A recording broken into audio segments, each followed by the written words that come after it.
Here are some of the 4 signs that you will see when you are marked by God. Watch this. But in God's eyes, she carries a mark that no one else can see. And there are often 4 spiritual signs that show up in her life. If you recognize more than 2 of them in yourself, it's very possible you've already been set apart by God. First, unexplained attacks and misunderstandings keep finding you. You don't like conflict, and you don't try to offend anyone, yet you're often talked about or excluded.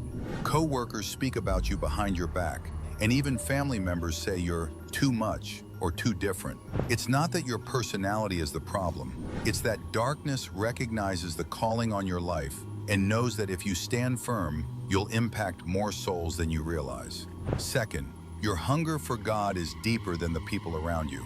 For others, prayer is just something to check off a list. For you, prayer feels like breathing. You end up lingering longer than you planned. When Sunday service ends, others disconnect. You go home wanting to read, to worship, to stay close. You're not being overly religious. Your spirit simply knows that without holding on to God a little tighter, you can't truly live. Third, your spiritual intuition is more honest than you are.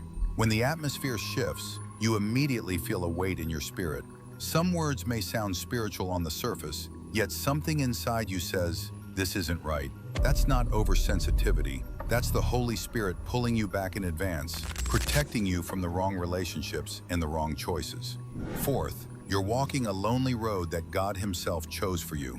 Crowds that once surrounded you slowly fade away. Some tears can only be shed before the Lord. Some words can only be spoken in prayer. God hasn't abandoned you. He's shaping you in hidden places, just as He did with Esther and Hannah, drawing them aside first, then releasing them at the appointed time.